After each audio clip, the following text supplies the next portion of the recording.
بھلا جب ہم مر گئے اور مٹی اور ہڈیاں ہو گئے تو کیا پھر اٹھائے جائیں گے؟ اور کیا ہمارے باپ دادا بھی جو پہلے ہو گزرے ہیں؟ کہہ دو کہ ہاں اور تم لوگ ذلیل ہوگے۔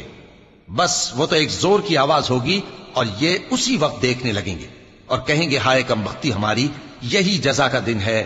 کہا جائے گا کہ ہاں وہی فیصلے کا دن جس کو تم جھوٹ سمجھتے تھے۔ فرشتوں کو حکم ہوگا جو لوگ ظلم کرتے تھے ان کو اور ان کے ہم جنسوں کو اور جن کو وہ پوجا کرتے تھے سب کو جمع کر لو، یعنی جن کو اللہ کے سوا پوجا کرتے تھے، پھر ان کو جہنم کے رستے پر چلا دو اور ان کو ٹھہرائے رکھو کہ ان سے کچھ پوچھنا ہے۔ تم کو کیا ہوا کہ ایک دوسرے کی مدد نہیں کرتے؟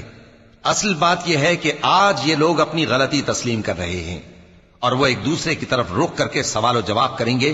پیروکار اپنے پیشواؤں سے کہیں گے کہ تم ہی ہمارے پاس دائیں طرف سے آتے تھے۔ وہ کہیں گے نہیں، بلکہ تم ہی ایمان لانے والے نہ تھے اور ہمارا تم پر کچھ زور نہ تھا، بلکہ تم ہی سرکش لوگ تھے۔ سو ہمارے بارے میں ہمارے پروردگار کی بات پوری ہو گئی کہ اب ہم عذاب کے مزے چکھیں گے۔